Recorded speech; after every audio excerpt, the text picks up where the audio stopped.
So today, I just want to make sure that we're all on the same page with this program.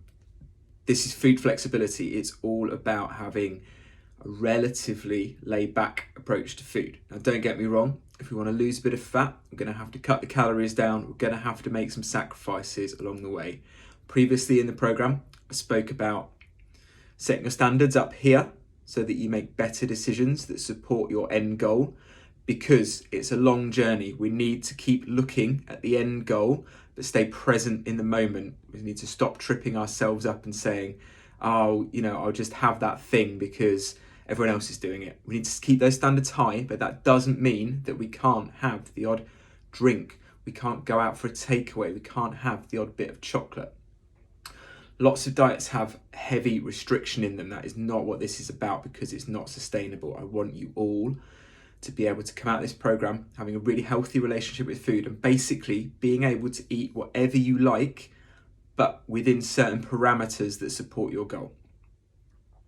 Now, don't get me wrong, some foods are better than others, but there's not really such a thing as a good or a bad food. I want you to get out of that mindset completely. Obviously, fruit is really healthy. A can of beer is okay. It's not going to have as many vitamins and minerals in there. It doesn't have any fiber, but it's just a can of beer. It's when we have 10 cans of beer, it starts to become a problem. I want you to have balance, but I want you to have an honest appreciation of the level of balance versus the outcome that you want. And that comes back to the standards that we talked about earlier in the program.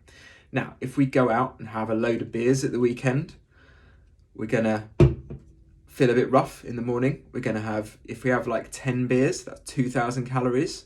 We're going to feel awful the next day. We're probably not going to go to the gym. We're not going to train very hard. That has a big impact on our outcome. If we go out and have a couple of beers, that's a fifth of that impact just by cutting down on what we've drunk. Right. Chocolate. I like to eat chocolate. I quite enjoy it, but we need to calorie control that. We need to kind of make sure that we're not going off the rails with it. One thing that makes that really easy, little single servings of it. There's only 110 calories in that 2-finger Kit Kat. No, it's not the whole bar. No, I can't sit down and gorge a whole bar. But do I really need to do that?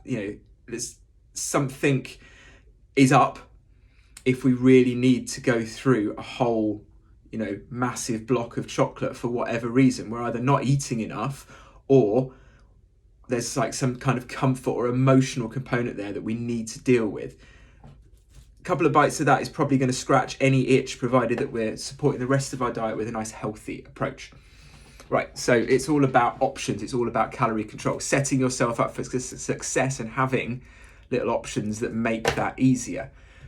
Let's talk about the weekend. If you want to go out and have a takeaway at the weekend, it's like my little local Indian, go and do that, but maybe choose something that's a little bit more diet friendly right now while we're trying to lose a bit of fat. Maybe a drier curry without as much sauce, something like a chicken shashlik. And then maybe you want to go for bread or rice rather than both.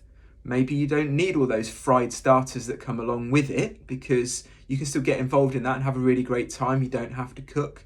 You have a few veggie sides. You could actually eat the little bit of salad they give to you if you wanted to.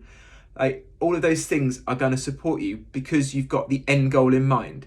This fat loss phase is a temporary phase. If we get it right, we don't really need to do it that often afterwards. I'm following along the program. I'm going to do it for 4 weeks because I put a little bit of fat on whilst I've been gaining some muscle. I'm going to strip it back and then I get to eat more. I get to eat like 300, 400, 500, 600 calories more and maintain my weight after I've sacrificed for a while. So have that end goal in mind.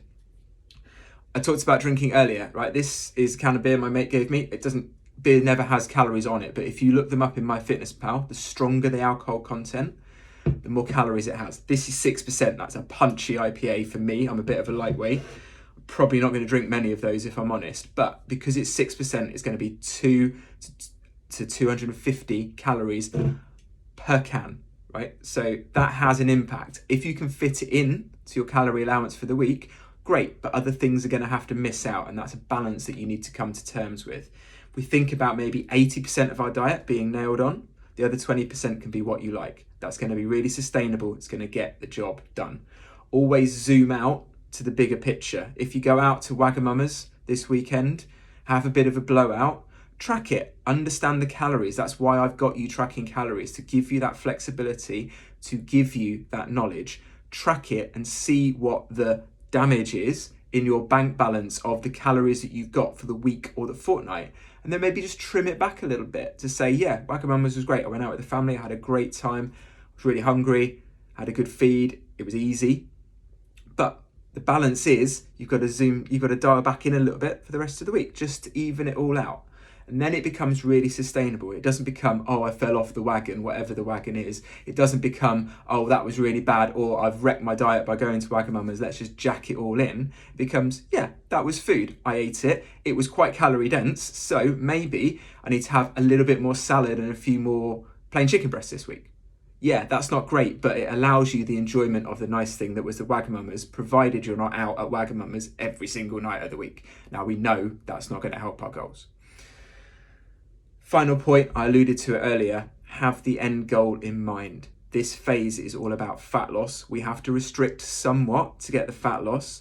I'm pushing you hard with that restriction for now because I want you to get a nice result and get motivated. We can then start dialing back the calorie deficit, nudging the calories up. When we get to the point where we're happy with our body composition, we've dropped the fat that we want to, we eat a little bit more, and the aim is to stay the same, and that's like 300 to 600 calories for most of you. That's a big difference. Have that goal in mind. You don't have to eat light forever.